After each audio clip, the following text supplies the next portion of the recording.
नमस्कार दोस्तों, आप सभी का स्वागत है हमारे YouTube चैनल VCS अकेडमी पर। और आज की इस वीडियो में हम कक्षा 12 भौतिक विज्ञान फर्स्ट चैप्टर विद्युत आवेश एवं क्षेत्र से संबंधित एक महत्वपूर्ण टॉपिक विद्युत क्षेत्र रेखाएं इलेक्ट्रिक फील्ड लाइन से लेकर आए हैं।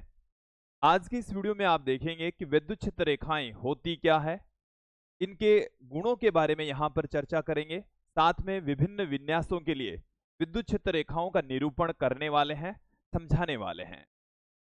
विद्यार्थियों, इससे पहले हमने पहले चैप्टर से संबंधित कुछ टॉपिक देख लिए थे, समझ लिए थे। पहले चैप्टर से रिलेटेड देखिए हमने कौन कौन से टॉपिक देख लिए। आवेश के बारे में हमने पढ़ लिया है, तो आप आवेश के बारे में बेसिक जानकारी लेंगे सबसे पहले। फिर आवेशों के गुणधर्म हमने देखे, आवेशों के कौन कौन से गुण होते हैं। उसके पश्चात हमने बात की थी कूलाम का नियम। देखिए हमने कूलाम के नियम का अलग से वीडियो देखा, और इसके अलावा कूलाम के नियम का सदिश रूप भी हमने देखा। कूलाम के नियम का सदिश रूप, कूलाम के नियम का सदिश रूप का भी वीडियो हमने देखा। साथ में पराविद्युतांक, जिसे हम आपेक्षिक विद्युतशीलता भी कहते हैं, आपेक्षिक विद्युतशीलता या पराविद्युतांक को हमने समझ लिया। फिर बहुआवेशों के मध्य बल, बहुआवेशों के मध्य बल अध्यारोपण के सिद्धांत से हमने देख लिया था। विद्युत क्षेत्र, विद्युत क्षेत्र की तीव्रता और बहुआवेशों की निकाय के कारण से विद्युत क्षेत्र कितना क्रिएट होता है, इन सब के टॉपिक हमने देख लिए थे। आज हम थोड़ा सा आगे बढ़ते हैं, बात करेंगे विद्युत क्षेत्र रेखाओं के बारे में। विद्युत क्षेत्र रेखाएं होती क्या है। तो देखिए, किसी आवेश के या आवेशों के निकाय के चारों ओर एक ऐसा आकाश होता है, एक ऐसा काल्पनिक क्षेत्र होता है जिसमें यदि कोई दूसरा आवेश हम रख दें तो वह आकर्षण या प्रतिकर्षण बल का अनुभव करता है, उसको हमने विद्युत क्षेत्र कहा। तो हमने क्या कहा, विद्युत क्षेत्र। तो उसी आवेश के चारों ओर हमने कुछ काल्पनिक रेखाएं यहां पर निर्मित की है, तो विद्युत क्षेत्र की दिशा को बताएगी, तो विद्युत क्षेत्र की दिशा को बताती है, जिन्हें हम विद्युत क्षेत्र रेखाएं कहते हैं। जिन्हें क्या कहा जाता है, विद्युत क्षेत्र रेखाएं। तो विद्युत क्षेत्र रेखा होती क्या है, किसी आवेश के चारों ओर वे काल्पनिक रेखाएं जो विद्युत क्षेत्र की दिशा को इंगित करती हो, विद्युत क्षेत्र की दिशा को बताती हो, विद्युत क्षेत्र रेखाएं कहलाती है। डेफिनेशन में आपके सामने पुट करने जा रहा हूं, एक बार इनको हटा देते हैं।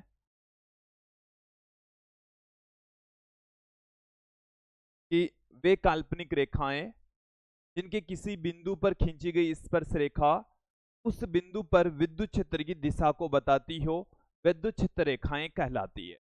यही है इसकी परिभाषा। चलिए, क्या हो जाएगी, वे काल्पनिक रेखाएं, वे काल्पनिक रेखाएं जिनके किसी बिंदु पर खींची गई स्पर्श रेखा, जिनके किसी बिंदु पर खींची गई स्पर्श रेखा, बिंदु पर खींची गई स्पर्श रेखा, स्पर्श रेखा उस बिंदु पर, बिंदु पर विद्युत क्षेत्र की दिशा को बताए, विद्युत क्षेत्र की दिशा को बताती है,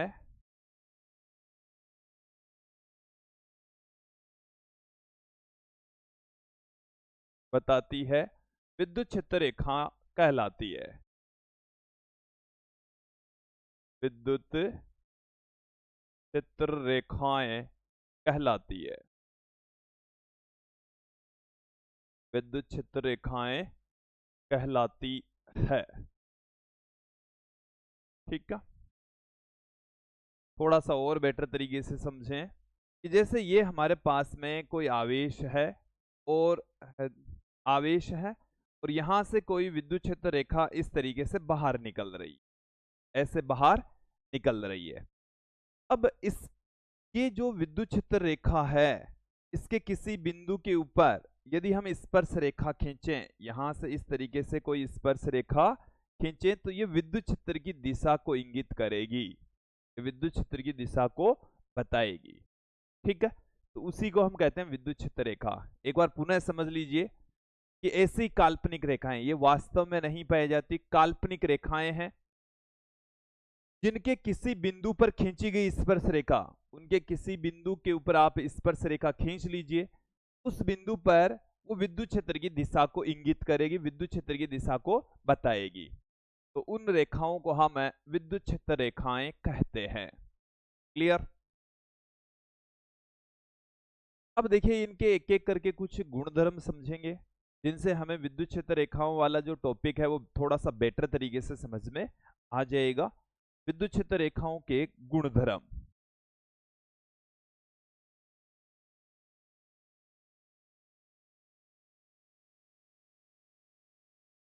विद्युत क्षेत्र रेखाओं के गुणधर्म। विद्युत क्षेत्र रेखाओं के गुणधर्म मतलब इनके गुण कौन कौन से हैं, ये हम देखने वाले हैं, समझने वाले हैं। देखिए पहला ही गुण देखेंगे आप, पहला गुण क्या है, ये काल्पनिक रेखाएं हैं, वो हमने डेफिनेशन में भी बता दिया। जो विद्युत क्षेत्र रेखाएं होती वो काल्पनिक रेखाएं होती है, ये खुले वक्र के रूप में होती है, ये काल्पनिक खुले वक्र के रूप में पाई जाने वाली रेखाएं होती है। देखिए पहला गुण यही है, ये काल्पनिक होती है, ये काल्पनिक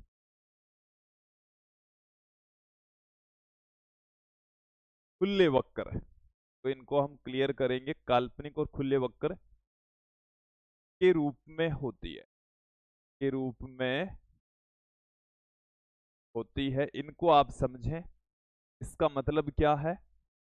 देखिए काल्पनिक का मतलब है ये भौतिक रूप से नहीं पाई जाती, कि आप इनको छूकर या महसूस करके नहीं देख सकते, ये काल्पनिक रेखाएं होती है। ठीक है, अब खुले वक्र का मतलब क्या होता है, खुले वक्र का मतलब समझना, जैसे ये हमारे पास में कोई धनावेश है और ये हमारे पास में कोई ऋणावेश है, तो विद्यार्थियों ये धनावेश से बाहर निकलती है और ऋणावेश पर जाकर खत्म हो जाती है। ठीक है, अभी ये भी एक प्रॉपर्टी है। देखो ये यहां से स्टार्ट हुई, इस बिंदु से ये स्टार्ट हुई और इस बिंदु पर खत्म हो गई, तो ये एक तरीके से खुला वक्र हो गया है। ये कैसा वक्र हो गया है, खुला वक्र हो गया है। जैसे मैं एक अन्य यहां से इस तरीके से दिखाऊं, ये यहां से चली और यहां खत्म हो गई, यहां से चली इस बिंदु से और इस बिंदु के ऊपर खत्म हो गई, तो यह है खुला वक्र। ये कैसा वक्र है, खुला वक्र है। ठीक है, तो ये खुले वक्र के रूप में होती है। तो इसको लिखने की जरूरत कहां पड़ी भाई, खुला वक्र है, बंद वक्र है, क्योंकि हम आगे चलकर चुंबकीय क्षेत्र रेखाएं भी पढ़ेंगे, जो हमारा 5th चैप्टर होगा चुंबकत्व एवं द्रव्य, तो वहां पर हम चुंबकीय क्षेत्र रेखाएं भी पढ़ने वाले हैं। और विद्यार्थियों चुंबकीय क्षेत्र रेखाएं बंद वक्र के रूप में होती है, चुंबकीय क्षेत्र रेखाएं क्लोज लूप में रहती है, जबकि विद्युत क्षेत्र रेखाएं खुले वक्र के रूप में होते, तो ये दोनों में डिफरेंस हो गया है। तो मैं बात करूं यहां पर चुंबकीय क्षेत्र रेखाएं कैसी होगी, चुंबकीय क्षेत्र रेखाएं वो भी काल्पनिक ही होती है, लेकिन वो बंद वक्र के रूप में होती है।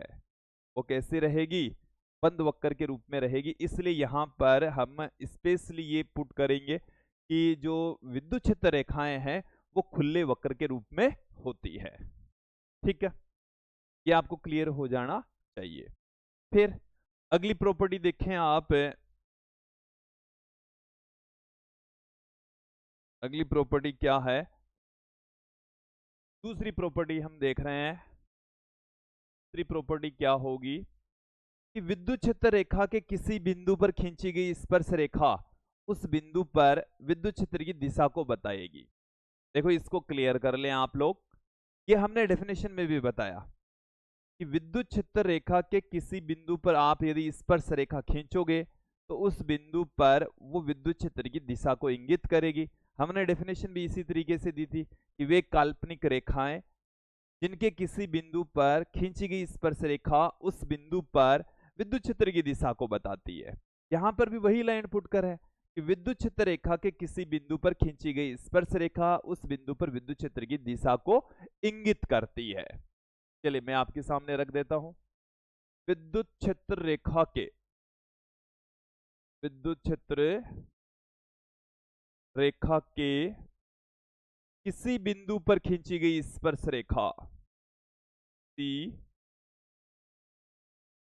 बिंदु पर खींची गई स्पर्श रेखा खींची गई स्पर्श रेखा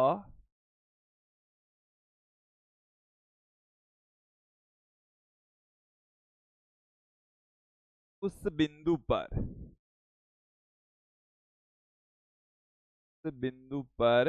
विद्युत क्षेत्र की दिशा को बताती है। विद्युत क्षेत्र की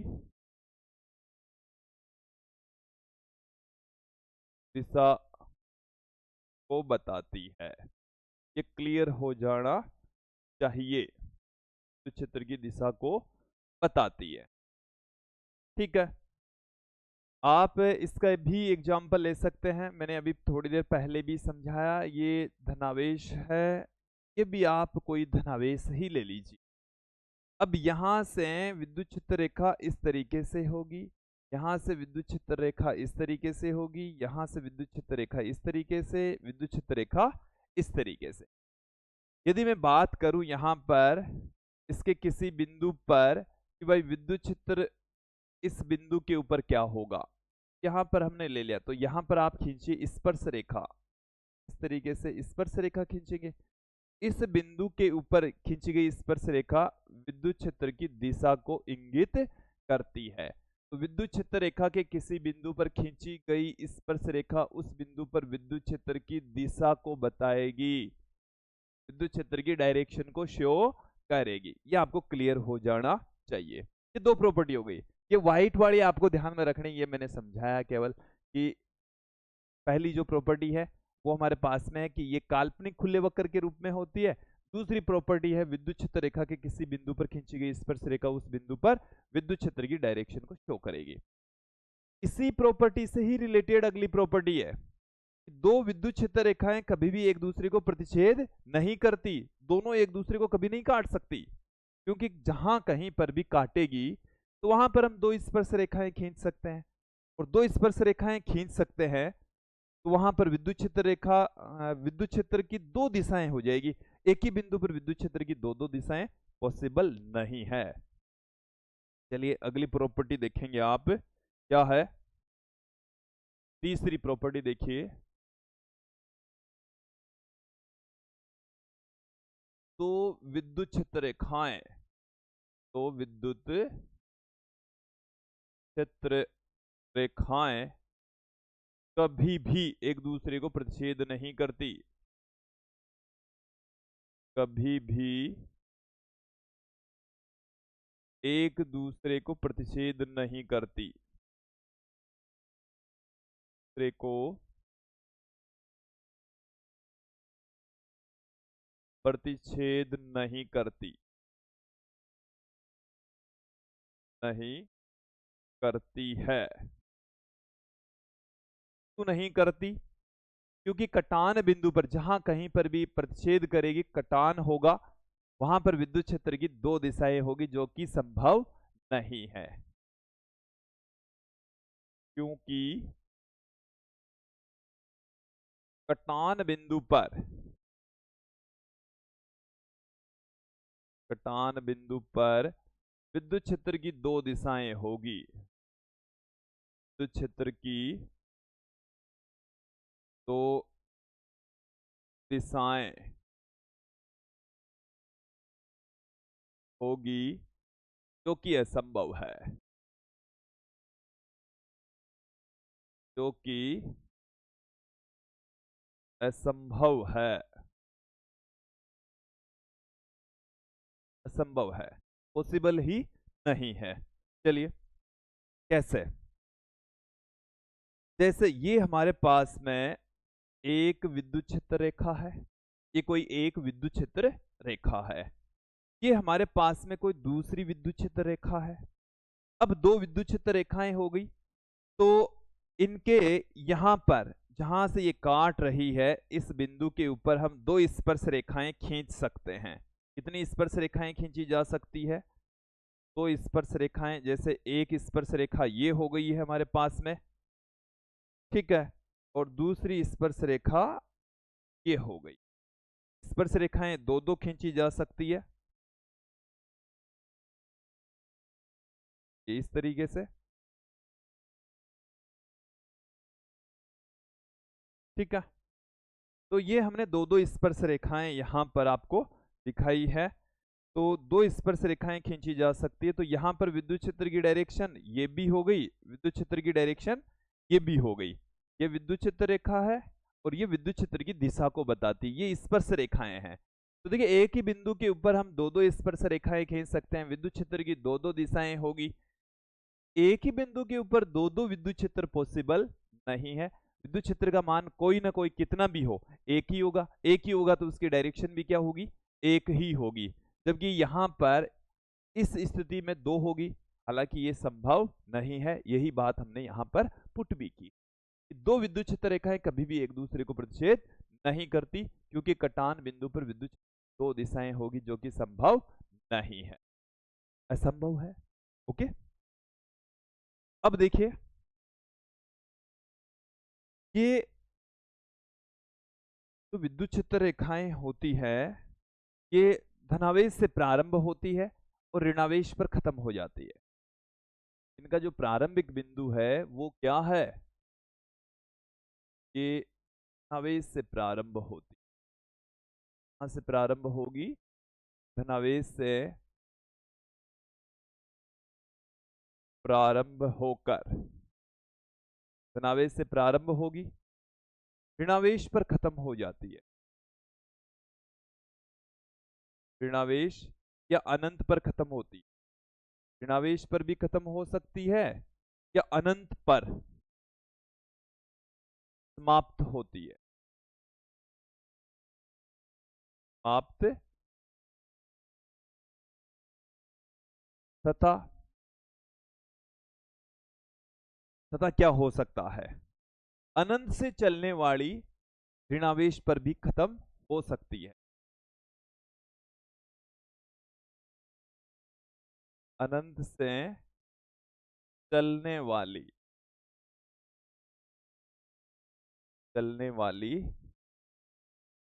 विद्युत रेखा, विद्युत क्षेत्र रेखा ऋणावेश पर समाप्त होती है, ऋणावेश पर खत्म होती है, ऋणावेश पर समाप्त होती, समाप्त।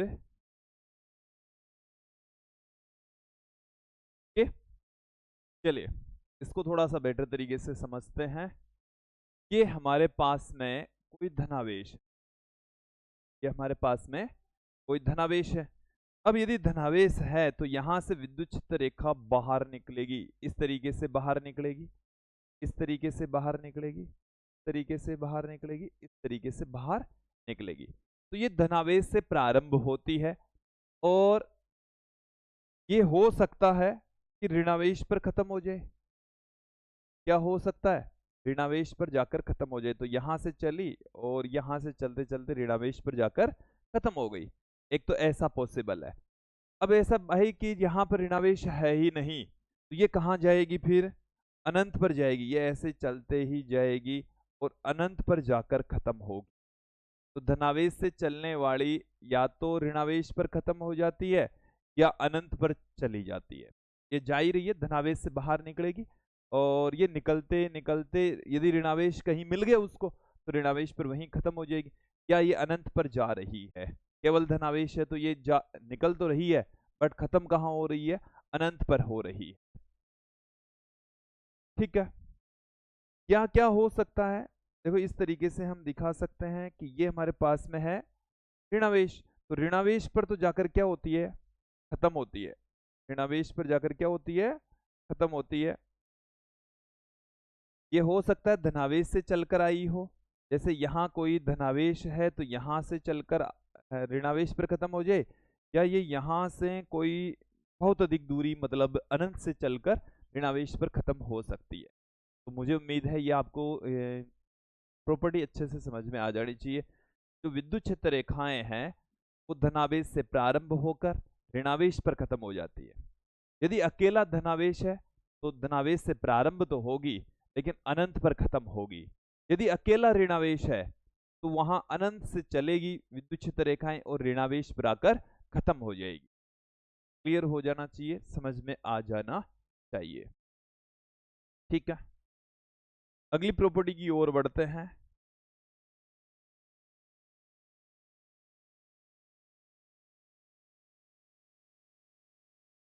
क्या है अगली प्रॉपर्टी? कि जहां इनकी संख्या ज्यादा, विद्युत क्षेत्र रेखाओं की संख्या ज्यादा होगी, वहां पर विद्युत क्षेत्र का मान भी अधिक होगा। विद्युत क्षेत्र की तीव्रता अधिक, वहां पर विद्युत क्षेत्र रेखाओं की संख्या अधिक, वहां पर विद्युत क्षेत्र की तीव्रता भी अधिक होगी। तो मैं यहाँ पर इस तरीके से पुट कर सकता हूँ कि जिस जगह पर विद्युत क्षेत्र रेखाओं का घनत्व अधिक होता है वहां पर विद्युत क्षेत्र की तीव्रता भी अधिक होती है, या विद्युत क्षेत्र रेखाओं की संख्या है वो विद्युत क्षेत्र की तीव्रता के समानुपाती होती है। चलिए अगली प्रॉपर्टी देखेंगे आप। जहां जहां विद्युत क्षेत्र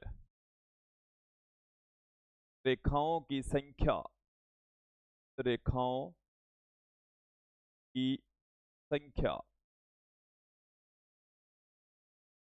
रेखाओं की संख्या अधिक होती, अधिक होती है, वहां पर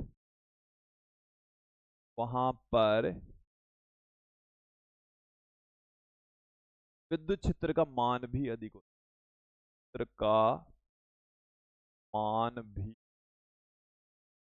अधिक होता है, विद्युत क्षेत्र का मान भी अधिक होता है। ठीक है, इसको हम देखिए और किस तरीके से कह सकते हैं। मैं इसको सीधा इस तरीके से पुट कर रहा हूं। विद्युत क्षेत्र रेखाओं की संख्या, विद्युत क्षेत्र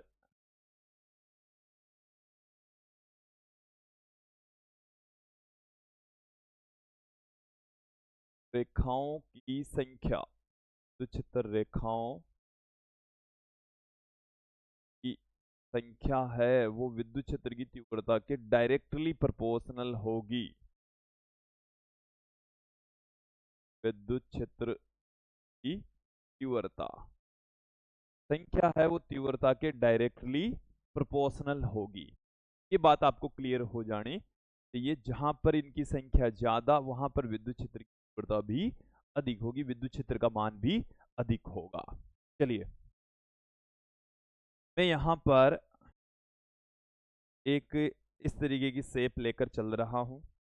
ये मैंने एक शेप ले ली, ठीक है। अब इस शेप को मैं कर लूंगा यहां से कॉपी। मैं एक क्लोन और बना लेता हूं। ये हमारे पास में आ गई है, यहाँ पर मैं एक और बना लेता हूँ। एक और क्लोन बना लेंगे हम यहाँ पर। ये मैंने थोड़ा सा दूर, ठीक है।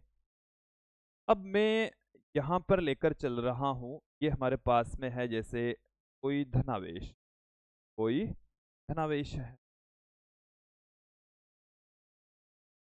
यहाँ पर हम लेंगे धनावेश, हमने ले लिया है। चलिए धनावेश से विद्युत क्षेत्र रेखाएं बाहर निकलेगी, तो विद्युत क्षेत्र रेखाएं बाहर निकलेगी तो ये इस तरीके से है। ये हम दिखा रहे हैं पर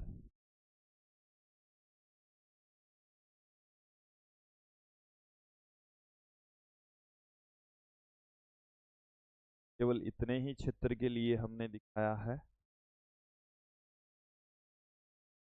और भी ले।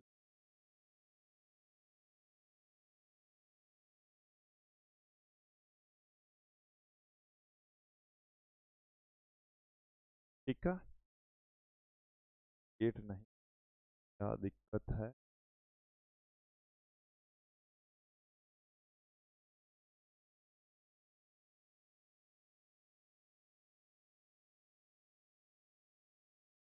देखो यहां से आप क्या, आपको क्या रिजल्ट निकलेगा? ये हमारे पास में कुछ क्षेत्रफल है, इसको मैं कह देता हूँ S1, को नाम देता हूँ मैं S2, यहाँ पर नाम देते हैं S3, और ये हमारे पास में है विद्युत क्षेत्र रेखाएं धनावेश से बाहर निकलने वाली। देखिए जो क्षेत्रफल, ये तीनों ही हमारे पास में बराबर है, S1, S2 और S3 तीनों ही क्षेत्रफल क्या है, बराबर है। इसमें से गुजरने वाली विद्युत क्षेत्र की तीव्रता, विद्युत क्षेत्र रेखाओं की संख्या ज्यादा, तो विद्युत क्षेत्र की तीव्रता यहाँ पर अधिक होगी। इस वाले विद्युत क्षेत्र को मैं कह दूं E1 से, इसको हम किससे कह दे, E1 से कह दे। यहाँ पर जो विद्युत क्षेत्र है वो है E1, यहाँ पर जो विद्युत क्षेत्र है वो है E2, यहाँ पर जो विद्युत क्षेत्र है वो है E3। E1 का मान है वो सबसे बड़ा होगा, E1 का जो मान है वो सबसे बड़ा होगा। क्यों होगा? क्योंकि इसमें से गुजरने वाली विद्युत क्षेत्र रेखाओं की संख्या सबसे ज्यादा, 1 2 3 4 5 6 गुजर रही है, जबकि यहाँ से 1 2 3 4 ही गुजर रही है, और यहाँ से केवल 3 ही गुजर रही है। तो E1 का मान है ज्यादा, E2 का मान उससे कम, और E3 का मान इनमें सबसे कम है। यह आपको समझ में आ जाना चाहिए, क्लियर हो जाना चाहिए। तो जहां पर विद्युत क्षेत्र रेखाओं की संख्या ज्यादा होगी, जहां पर विद्युत क्षेत्र रेखाओं का घनत्व ज्यादा होगा, वहां पर विद्युत क्षेत्र की तीव्रता भी ज्यादा होगी। ये क्लियर हो जाना चाहिए, समझ में आ जाना चाहिए। अगली प्रॉपर्टी की ओर बढ़ते हैं। अगली प्रॉपर्टी क्या है कि ये जो विद्युत क्षेत्र रेखाएं हैं, ये किसी आवेशित पृष्ठ के बाहर निकलती है तो उसके ठीक लंबवत बाहर निकलेगी, 90 डिग्री के कोण के ऊपर बाहर निकलेगी।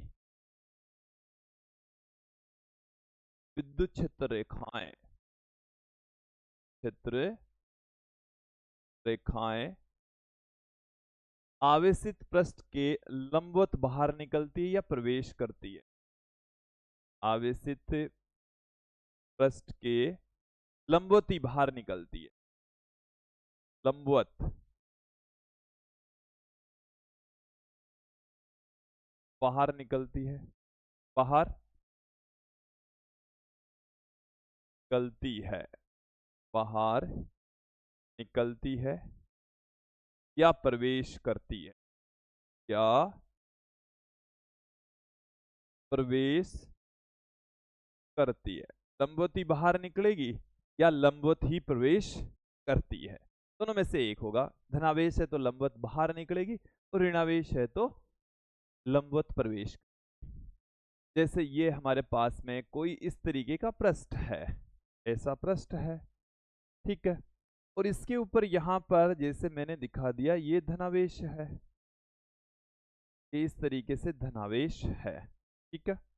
अब जो विद्युत क्षेत्र रेखाएं हैं वो यहां से बाहर निकलेगी, तो ये देखो यहां से इस तरीके से बाहर निकलेगी, ऐसे बिल्कुल 90 डिग्री का कोण बनाते हुए, ठीक है। यहां से बाहर निकलेगी तो ऐसे बाहर निकलेगी, यहां से इस तरीके से बाहर निकलेगी, यहां से ऐसे बाहर निकलेगी। ये जो एंगल है वो आप देख रहे हैं कि 90 डिग्री के एंगल पर ही बाहर निकलेगी, इस तरीके से ही बाहर निकलने वाली है, ठीक है।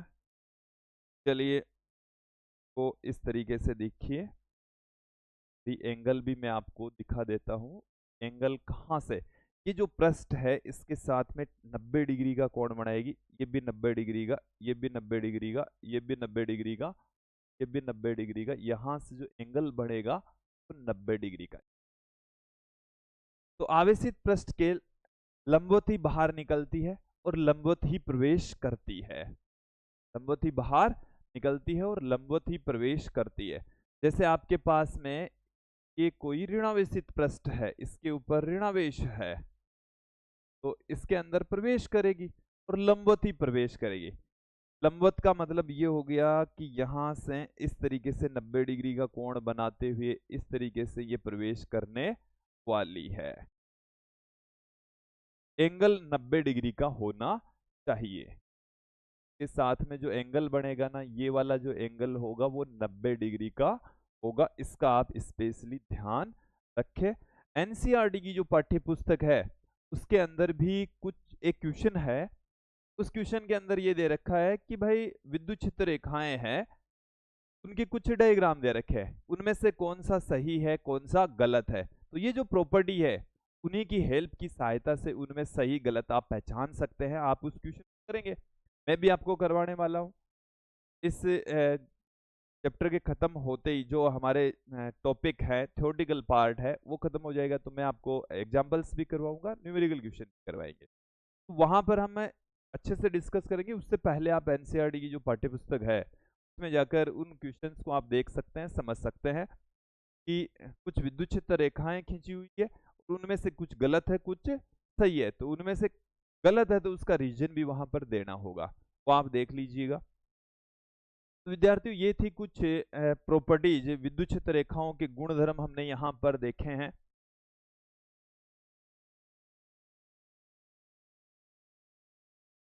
अब हम यहाँ पर बात करेंगे कुछ अलग अलग विभिन्न डायग्राम्स के लिए, अलग अलग निकायों के लिए विद्युत क्षेत्र रेखाओं को निरूपित करना। विभिन्न विन्यासों के लिए, विभिन्न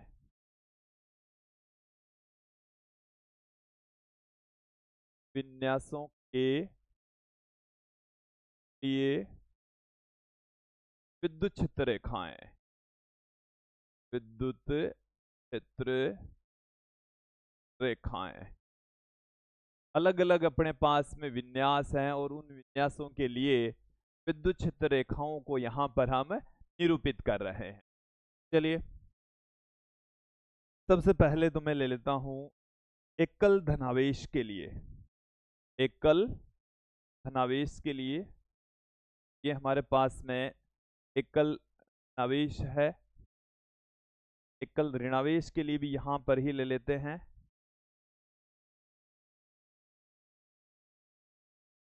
पहला जो डायग्राम हम खींच रहे हैं एकल आवेश के लिए, एकल आवेश के लिए एकल आवेश है वो धनावेश हो सकता है। क्या हो सकता है?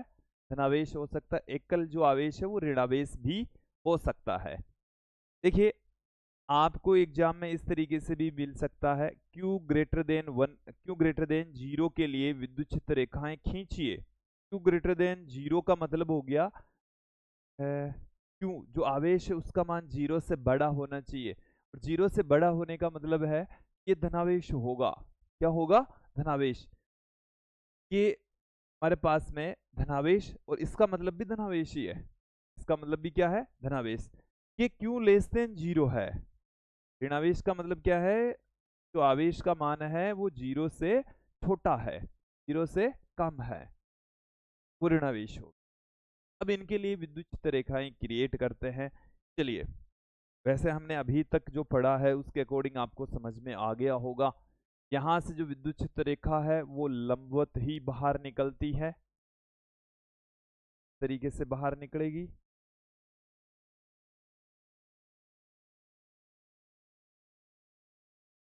तरीके से ये बाहर निकल, ठीक है। ये लंबवत बाहर निकलेगी, ये मैंने एरो के निशान से दिखा दिया है।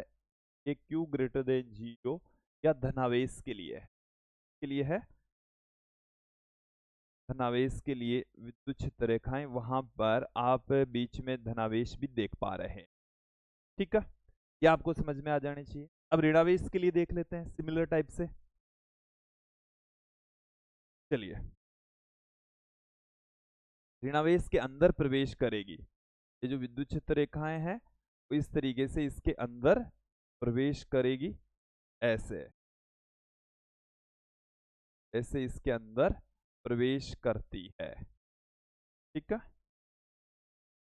इनकी डायरेक्शन ये होगी, ऋणावेश पर जाकर ये खत्म होती है।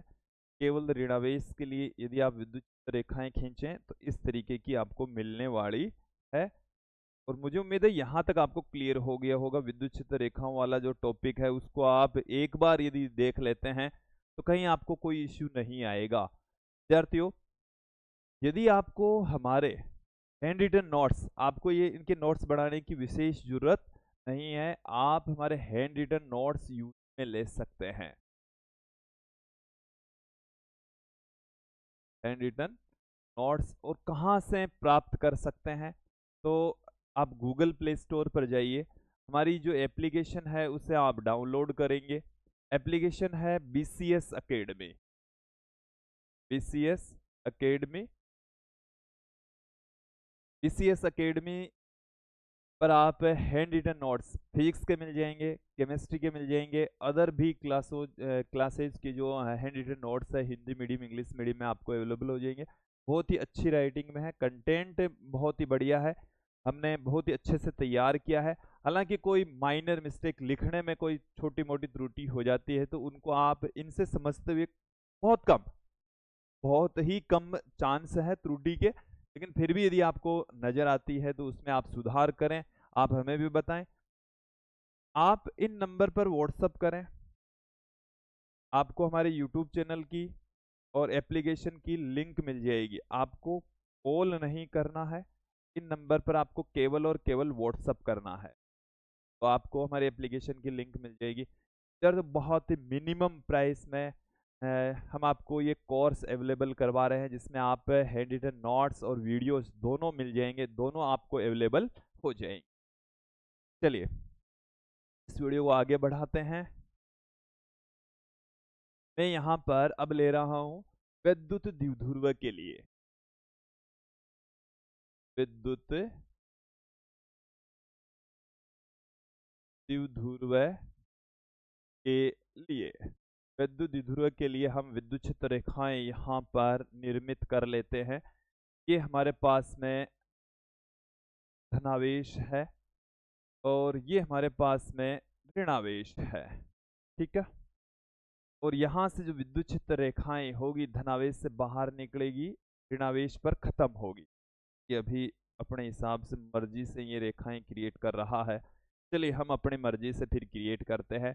ये मैंने एक विद्युत द्विध्रुव का निर्माण कर लिया है, इसका निर्माण कर लिया है, विद्युत द्विध्रुव का निर्माण कर लिया है। चलिए, तो विद्युत द्विध्रुव के अंदर धनावेश और ऋणावेश दोनों का समूह होता है, दोनों कुछ दूरी के ऊपर मौजूद होते हैं। अब यहाँ पर हम क्या करेंगे, विद्युत क्षेत्र रेखाएं हैं वो धनावेश से प्रारंभ होगी, ऋणावेश पर खत्म होगी। तो कैसे खींचेंगे आप, कैसे निर्मित करेंगे, तो यहाँ से धनावेश से चलेगी इस तरीके से, ये ऋणावेश पर खत्म हो गई, और कुछ फिर बाद में इस तरीके से आपको रेखाएं मिलने वाली है टाइप की।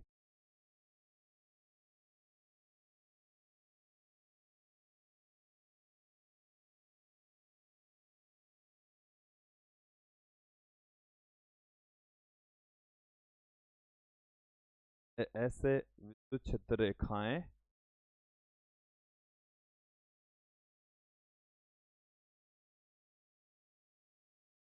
तरीके से,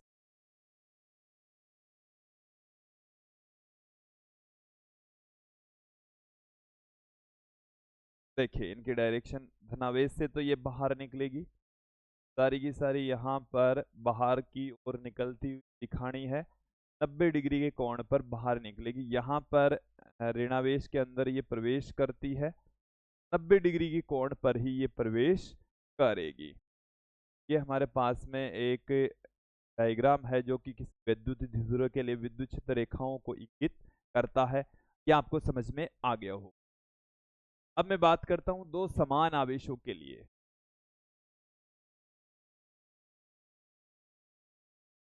समान आवेशों, समान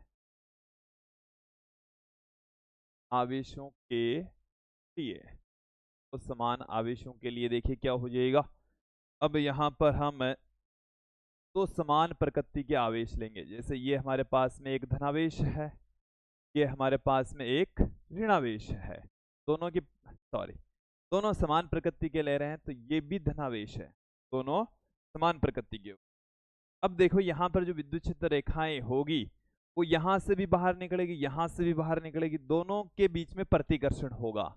दोनों के बीच में प्रतिकर्षण होगा तो जो विद्युत क्षेत्र रेखाएं हैं वो इस तरीके का रूप धारण कर लेगी, इस तरीके से काटेगी नहीं, ये एक दूसरे को प्रतिच्छेद नहीं करती, ये इस तरीके से होगी।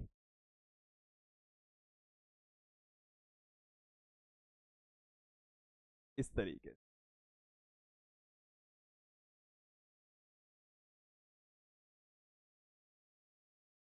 ये ऐसे बाहर निकलेगी। इनको तो इस तरीके से दिखाएंगे, ऐसे ये बाहर ही निकलेगी।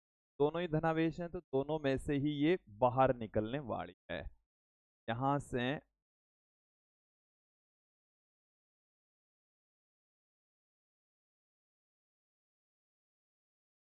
ऐसे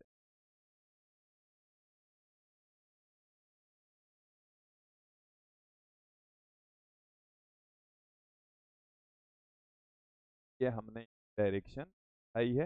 यहां तक आपको क्लियर हो गया होगा, समझ में आ गया होगा। अब देखिए यदि हम विद्युत क्षेत्र रेखाओं की बात करें तो और भी विद्युत क्षेत्र रेखाएं किस तरीके से खींची जा सकती है। मैं बात करता हूं एक समान विद्युत क्षेत्र के लिए। एक समान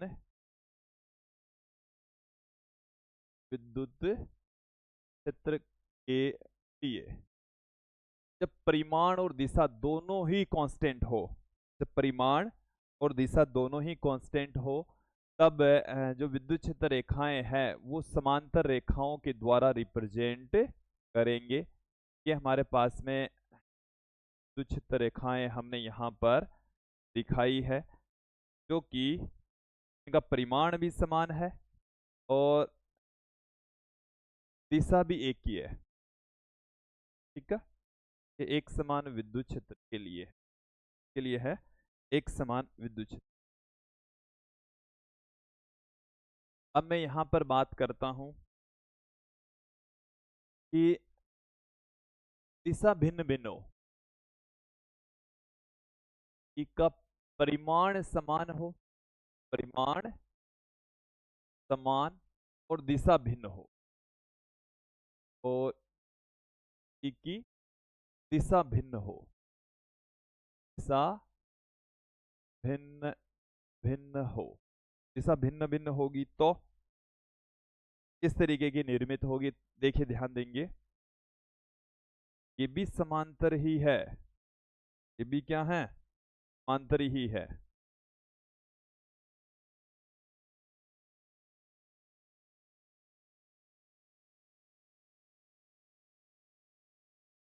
इस तरीके है तो समांतर ही,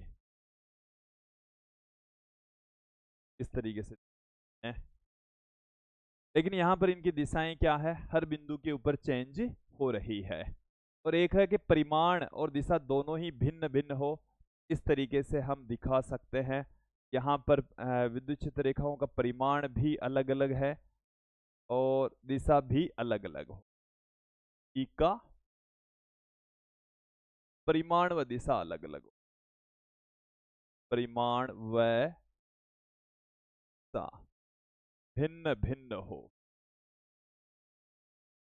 परिमाण और दिशा दोनों ही क्या हो, अलग अलग हो, तो इस तरीके से हम विद्युत क्षेत्र रेखाओं को रिप्रेजेंट करेंगे। तो विद्यार्थियों ये था आज का हमारा वीडियो, जिसमें हमने विद्युत क्षेत्र रेखाओं के बारे में विस्तृत जानकारी ली है, और मुझे उम्मीद है आप लोगों को ये जो जानकारी है वो अच्छे से समझ में आ गई होगी। आज के लिए इतना ही, अगले वीडियो में हम फिर मिलेंगे। धन्यवाद दोस्तों।